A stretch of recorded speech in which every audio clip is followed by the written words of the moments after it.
종목 얘기로 이어가 보겠습니다. 이데일리온 주태영 파트너와 함께합니다. 안녕하세요. 네, 안녕하십니까. 네, 잘 쉬고 오셨나요? 네, 잘 쉬고 왔습니다. 시장 바라보는 마음은 어떠세요? 여전히 불안불안하고요. 네. 왜냐하면 다우지수나 나스닥 지수가 저항선을 지금 찍고 나서 뚫지 못하고 계속 하락이 나오고 있어요. 네, 그래서 좀 조정을 좀 염두에 둬야 되지 않나 그렇게 생각을 하고 있습니다. 이 시간 통해서 그 다우 나스닥 차트 통해서 시장 흐름 좀 예측해주고 계시거든요. 네네. 오늘도 그렇게 한번 점검해 볼까요? 네, 알겠습니다. 네. 자, 제가 먼저 가지고 나온 차트는 다우지수 차트입니다. 자, 제가 금요일 날 제가 다우지수, 나스닥 지수 말씀을 드리면서 비상이라고 한번 말씀을 드렸어요. 자, 그 이유도 저항선을 찍고 나서 조정이 나오고 있는 지금 그런 상황이고요. 자, 그렇다면 이 저항선 라인을 한번 알아보셔야 돼요. 왜냐하면 이 저항선이 어딘지를 아셔야 나중에 또 대응을 하실 수가 있으니까요. 자, 과거 일봉상 고점 라인들을 계속 연결을 하면 그 라인들을 지금 찍을 때마다 조정이 나오고 있는 그런 상황입니다. 자, 금요일날 한번 저항선을 뚫었었지만 긴 꼬리를 달고 내려왔었죠. 자, 긴 꼬리를 달고 지금 내려오면서 밑에 있는 지지선 라인까지 한번 열려 있는 그런 상황인데, 자, 과거 차트를 보면 현재가 또 보이죠. 과거 같은 경우에 밑에 있는 일봉 지선 라인들을 찍은 상황에서 계속 반등이 나오던 요 지선, 연두색 지선까지 열려있는 그런 상황입니다.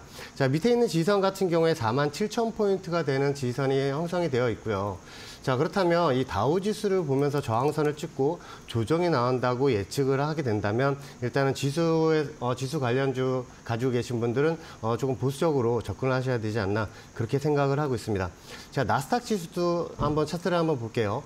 자, 지금 나스닥 지수 차트 같은 경우에 제가 저번에도 제가 마켓나가 2부에 나와서 말씀을 드릴 때 계속 일봉상 최고점 라인을 찍을 때마다 조정이 나왔던 이 추세 저항선을 한번 찍고 나서 돌파를 해야 된다라고 말씀을 드렸는데 그 라인을 찍고 나서 이렇게 조정이 나오는 모습입니다. 자, 현재 구간은 아래에서부터 올라오고 나서 밑에 있는 지선 라인을 찍고 다시 저항선을 찍고 이렇게 M자형 하락 패턴이 지금 나오고 있는 그런 상황이거든요. 자, 밑에 있는 지선 라인 같은 경우에 17,000포인트를 보시고 이렇게 대응을 하시면 되는데 마찬가지 다우지수와 같은 차트입니다. 자, 조정을 좀 염두를 해두면서 좀 조정 시 대비를 해야 되는 그런 차트로 제가 보이고요. 자, 이런 거를 나스닥이나 다스닥 지수, 다우지수 차트를 보시면서 대응 전술도 한번 세워보시는 것도 좋은 생각일 것 같습니다. 여전히 좀 불안한 마음으로 바라볼 수 없는 자리에 와 있는 것 같습니다. 다우와 나스닥 차트 살펴봤는데 모두 추세 저항선을 찍고 좀 조정이 나오는 모습을 보이고 있거든요. 특히나 나스닥 같은 경우 그 우려했던 M자형 그런 차트 모습이 나오고 있기 때문에 여전히 좀 조정을 염두에 두는 것이 좋겠다. 그런 관점에서 이제 종목도 대응을 해보면 좋을 것 같아요. 자, 그럼 이어서 우리가 테슬라, 엔비디아도 늘 살펴봤거든요. 네. 자, 이 테슬라, 엔비디아 차트도 지금 특히나 테슬라 차트가 지금 비상입니다. 왜냐하면 제가 테슬라 차트를 가지고 나오면서 여러분들에게 말씀을 드릴 때 이 테슬라 차트 위에 있는 저항선, 연두색 저항선이 포진해 있다고 제가 말씀을 드렸어요. 자, 왼쪽에서부터 쭉 이어온 일봉상 고점을 삼았던 이 추세 저항선을 제가 마켓나가 2부에 나오면서 계속 말씀을 드렸는데 이 연두색 저항선을 뚫고 올라가야지만 2차 전지나 자율주행 관련주들이 같이 올라갈 수 있다고 말씀을 드렸는데 그 라인을 정확하게 딱 찍고 나서 지금 조정이 나오고 있는 상황입니다. 예. 자, 전체적인 그림을 보셔도 이렇게 M자형 차트를 그리고 있는 거를 볼 수가 있을 거예요. 자, 밑에서 지선이 저항선에서 지선까지 왔다가 다시 한번 지선을 찍고 반등이 나왔었는데 제가 방송에 나와서 말씀을 드릴 때도 이 저항선은 꼭 뚫어야 된다고 말씀을 드렸는데 찍지 않았을 때 말씀을 드렸죠. 자, 그런데 이렇게 찍고 나서 조정이 나오고 있는 그런 상황이니까 테슬라의 조정에 대비를 해야 된다라고 말씀을 드리고 싶고, 오늘자 테슬라 지지선 같은 경우에 235불입니다. 자, 235불을 지지를 하고 다시 올라가면서 위에 있는 이 최고점 직전 고점이죠. 264불을 꼭 뚫고 올라가야지만 위에 있는 이 파란색 저항선 280불까지 올라가면서 2차 전지와 자율주행 관련주들이 같이 올라갈 수 있는 그런 상황이 펼쳐지기 때문에 밑에 있는 235불 라인을 지지를 하는지 오늘장 꼭 확인을 하셔야 됩니다. 자, 그리고 엔비디아 차트도 하나 보겠습니다. 자, 엔비디아 차트는 제가 그 삼각수렴을 하고 있다고 말씀을 드렸는데 이 삼각수렴 구간을 깨고 내려온 그런 상황이에요. 어떻게 삼각수렴을 하고 있었는지 제가 또 보여드릴게요. 자, 엔비디아 일봉상 고점 라인들을 그대로 연결하면 한 틱도 틀리지 않고 그 라인을 찍고 나서 빠졌던 그림이 보이고요. 자, 과거 밑에서부터 지지선 라인들을 지지를 할 때마다 반등이 나오면서 이렇게 삼각수렴 구간을 형성을 하고 있었는데 그 라인을 지금 깨고 내려온 상황입니다. 자, 깨고 내려와서 어제장에도 마찬가지예요. 뚫으려고 노력은 했지만 지금 뚫지 못한 상황인데 이 라인을 못 뚫고 내려간 다음에 한 번 더 조정이 나오게 되니까 반도체 관련주들 일단은 보수적으로 접근을 하셔야 되고 어느 라인을 뚫고 올라가야 위에 있는 반도체 관련주들도 같이 또 반등을 할 수 있는지 그 라인도 한번 보겠습니다. 자, 맞고 떨어진 라인이 오늘자 같은 경우에 126.8불 정도 되는 라인이거든요. 저 저항선을 꼭 뚫고 올라가야지 우리나라 SK하이닉스, 삼성전자 같은 반도체 관련주들이 올라가면서 지수 상승을 이끌 수 있다고 이렇게 말씀을 드리고 싶고요. 오늘자 저항선 꼭 확인을 하셔서 뚫는지 맞고 떨어지는지 꼭 확인을 하셨으면 좋겠습니다. 네, 테슬라, 엔비디아 차트 통해서 우리 흐름 짚어봤습니다. 테슬라는 235선 지켜지는 게 중요할 것 같고요. 그래야 264선까지도 바라볼 수 있는 자리다 언급을 했습니다. 엔비디아도 어제 양봉으로 올라서긴 했지만 여전히 이제 저항선을 넘어서지 못하는 그런 상황인데 반도체주 여전히 좀 보수적인 관점으로 접근을 하는 것이 유효하겠지만 오늘장에서 이 128달러선 유지하고 넘어서는 것이 굉장히 중요할 것 같다. 그런 가격 자리도 함께 짚어주셨습니다. 자, 그러면 우리 시장으로 좀 돌아보도록 할게요. 네. 오늘 유가 관련주들 한번 짚어보도록 하겠습니다. 자, 이 유가 관련주를 여러분들이 매매를 하실 때 꼭 지표로 활용을 하셔야 되는 차트가 있습니다. 그게 뭐냐면 WTI, 그러니까 서부 텍사스 중진류 2024년 11월물을 보시면서 대응을 하셔야 됩니다.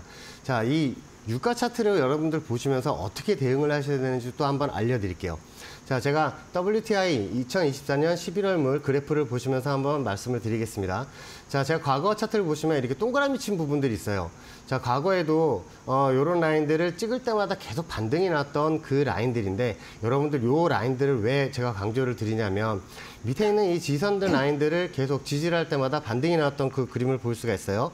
자, 제가 조금 더 줄여서 한번 보여드리도록 하겠습니다. 네. 자, 이렇게 보시면 좀 더 확연히 보이실 거예요. 예. 자, 과거 차트 보시면 동그라미 친 부분이 일봉상 최저점 라인들인데 그 라인들을 지지를 할 때마다 반등이 나오던 그 구간을 볼 수가 있습니다. 자, 그렇다면 현재 확대를 해서 한번 볼게요. 자, 그 라인, 지지선 라인을 딱 지지를 하고 반등이 나온 걸 볼 수가 있습니다. 자, 제가 그래서 요 라인들 지지선을 찍을 때 제가 9월 13일도 나와서 말씀을 드렸습니다. 한국석유 같은 경우에도 밑에 지지선 17,000 이하에서 매수를 보자고 한 이유가 이렇게 밑에 있는 지지선 라인들을 찍고 반등이 나올 걸 한번 예상을 했기 때문이고요. 자, 그리고 나서 제가 위에 있는 저항선을 찍고 내려오는 것도 한번 방송에 나와서 말씀을 드렸는데 밑에 있는 이 우하향 지지선이죠. 이 우하향 지지선을 찍고 나서 W자로 반등이 나올 거라고 말씀을 드렸는데 어제 수요일 방송에서도 찍고 나서 위에 있는 저항선을 딱 찍은 모습까지 제가 보여드렸습니다. 자, 오늘자 같은 경우에는 이스라엘과 이란의 지금 전쟁이 벌어지고 있죠. 조 바이든 미국 대통령이 이란의 그 석유 시설을 폭격하는 거를 지금 논의 중에 있다는 얘기를 하면서 지금 저항선을 지금 뚫고 올라온 상황입니다. 자, 그렇다면 유가 관련주를 갖고 계신 분들은 어느 라인을 또 보면서 매도점을 잡으셔야 될지 또 그게 궁금하실 거예요. 자, 과거 차트를 보면 일봉상 고점 라인하고 계속 연결이 된 라인이 있습니다. 그 라인을 찍을 때마다 조정이 나왔는데 그 위에 있는 바로 위에 있는 이 파란색 저항선도 보이실 거예요. 그렇다면 저 라인을 찍고 나서 합리적으로 조정이 한번 또 다시 나올 수 있다는 생각을 가지시면서 대응을 하셔야 되는데 그 라인 수치도 알려드리겠습니다. 자, 반등이 나온다면 80.8불이 이 저항선으로 작용을 하고요. 언론에서 얘기하는 만약에 진짜 이스라엘이 이란의 석유 시설을 정밀 폭격을 하게 된다면 뚫고 올라가서 86불과 86.8불과 그 위에 있는 96불 정도 되는 그 라인까지 충분히 올라갈 수 있는 상황이 되기 때문에 밑에 있는 이 파란색 저항선이 고비가 될 것 같습니다. 81불 되는 저 라인을 뚫고 올라가는지 맞고 떨어지는지를 보시면서 흥구석유나 대성에너지 그리고 여러분들 한국석유 같은 이런 유가 관련주들이 저항선을 찍는다면 일단은 포지션을 좀 줄이면서 대응을 하셨으면 좋겠습니다. 네, 자, 80달러서 후반 도달 여부 중요할 것 같고 네. 그러면 말씀해 주신 우리 종목들 바로 이어서 네. 볼까요? 자, 제가 한번 계속 말씀을 드렸던 흥구석유입니다. 자, 흥구석유 같은 경우에도 밑에 그 유가 지지선된 라인들을 찍을 때 제가 한번 매수를 드려서 14,300원 라인에서 한번 매수를 드렸는데요. 자, 그리고 저와 함께 하시는 분들에게 제가 계속 말씀을 드린 게 2만 원서부터 매도를 좀 하셨으면 좋겠다고 말씀을 드렸는데, 오늘 또 50%를 제가 2만 원서부터는 매도를 하시라고 말씀을 드렸습니다. 40% 수익 라인이고요. 자, 이 흥구석유 같은 경우에도 물론 오늘 지금 유가가 올라가게 된다면 더 크게 올라갈 수 있는 그런 상황이 되니까 일단은 매수를 잡고 계시는 분들 좀 홀딩 전술로 가져가셨으면 좋겠습니다. 자, 대성에너지도 한번 볼게요. 자, 대성에너지는 제가 토요일 날 그 신대가 스페셜에서도 말씀을 드렸는데 9,000원서부터 8,800원까지 매수를 잡으시라고 말씀을 드리고, 현재 구간은 올라온 상황에서 단기 삼각수렴 구간 중입니다. 이 단기 삼각수렴 구간을 뚫고 올라가게 된다면 위에 있는 저항선 라인 12,000원까지 한번 보시면 좋겠고요. 자, 에너지 관련주는 지금 유가 관련주는 매도 타이밍이 아닙니다. 자, 특히나 대성에너지 같은 경우 위에 있는 저항선을 찍지 않은 상황이니까 12,000원까지 한번 홀딩을 하셨으면 좋겠고요. 자, 그리고 한국석유도 제가 하나 볼게요. 한국석유는 제가 9월 13일 날 마켓나우 2부에서 17,000원 이하에서 한번 매수를 보시라고 말씀을 드리고 나서 16,960원까지 찍고 나서 지금 반등이 이렇게 나오고 있는 상황입니다. 한 20% 정도 상승이 정도 나온 상황이고요. 자, 1차 저항선도 말씀을 드릴게요. 자, 1차 저항선은 21,500원 라인이 가면 지금 보유하신 물량의 30%는 매도를 하시고, 위에 있는 목표점은 25,000원 라인, 저 위에 있는 연두색 25,000원 라인을 보시면서 대응을 하시고, 25,000원 가시면 전량 매도 전술로 대응을 하시면 되겠습니다. 네, 유가 관련 세 종목 전략까지 짚어볼 수 있었고요. 자, 이어서 우리 해운 관련주도 점검을 해보도록 하겠습니다. 이 시간 통해서 파트너와 얘기를 해봤었기 때문에 네. 그 미국 항만노조 파업은 종료가 됐어요. 네. 근데 이걸 단기 재료 소멸 측면에서 이제 해석을 하면 좋을지, 하지만 네. 여전히 이제 중독 리스크가 남았기 때문에 네, 맞습니다. 이 여파 유효하다 이렇게 따져보면 좋을지요. 자, 네. 저는 항만 노동자들이 그 파업을 했을 때 그렇게 오래 가지 않을 거라고 생각을 했는데, 네. 너무 일찍 그 파업을 종료를 하는 바람에 지금 해운 관련주 조금 조정이 나오고 있는 그런 상황입니다. 네. 자, 제가 흥하해운을 먼저 보면서 한번 말씀을 드릴게요. 자, 이 흥하해운 같은 경우에도 제가 저녁 방송에 나와서 한번 매수를 드려서 제가 1912원에 지금 매수가 잡혀서 지금 올라간 상황이거든요. 자, 그렇다면 이 34%가 넘어가는 어제 같은 상황에서도 저와 함께 하시는 분들에게 위에 있는 이 저항선 2,600원 라인이 있는 저 저항선만 뚫고 올라가게 된다면 한 번 더 크게 올라갈 수 있는 상황이 펼쳐지게 된다고도 말씀을 드리면서, 이란하고 이스라엘의 지금 전쟁을 지금 벌이고 있는 상황에서 후티 반군에도 미사일을 날렸던 그 이스라엘의 모습을 또 보고 계십니다. 자, 후티 반군은 이제 저 무역 상선을 무인 드론 보트에 폭탄을 가득 싣고 공격을 하고 있으면서 그 해협을 지나가려면 또 돈을 내라, 뭐 이런 식으로 얘기를 하고 있죠. 이란 같은 경우에는 또 호르무즈 해협을 그 봉쇄를 할 수 있다는 그런 얘기도 나오면서 해운주들이 과거에 또 크게 올랐던 그런 모습도 보시고 계시는데, 한 번 더 위에 있는 이 저항선 2,600원 라인을 뚫고 올라가게 된다면 위에 있는 이 3,400원대 라인까지 올라갈 수 있는 그런 상황이 펼쳐지니까, 지금 밑에서 매수를 잡으셨던 분들은 일단은 매도 전술보다는 좀 더 들고 가시면서 수익을 견디시면서 더 큰 수익을 한번 맛보셨으면 좋겠고요. 자, 제가 하나를 더 볼게요. 자, 하나 더는 대한해운을 제가 여러분들에게 알려드리고 싶습니다. 자, 이 대한해운도 마찬가지, 여러분들이 매수점을 잡을 때 어떻게 그래프를 보셔야 되냐면, 여러분들 그래프를 보시면 제일 중요한 라인이 있어요. 어떤 중요한 라인이냐면, 여러분들이 주식 매수를 하실 때 크게 급등하는 종목들을 추격해서 매수하시는 경향이 있는데, 추격해서 매수하시는 것보다는 과거 차트를 여시면 밑에 있는 일봉 저점상 이렇게 지지를 할 때마다 반등이 나오던 그 라인들을 보실 수가 있습니다. 자, 그래서 대한해운도 지금 조정이 나오는 거를 여러분들은 이제 매수 관점으로 잡으셔야 되는 그런 라인이, 이 화살표 라인이 지금 매수 관점으로 다가오고 있는 그런 상황이죠. 자, 그렇다면 밑에 있는 조정 시에 어느 라인에서 한번 매수를 잡아보는 게 좋으냐면 1880원서부터는 한번 매수를 잡아보셔도 충분히 수익으로 나오지 않으실까, 그렇게 생각을 하고 있고요. 자, 그렇다면 이란하고 이스라엘의 지금 전쟁이 계속 벌어지는 가운데 후티 반군을 또 지원을 하는 게 이란입니다.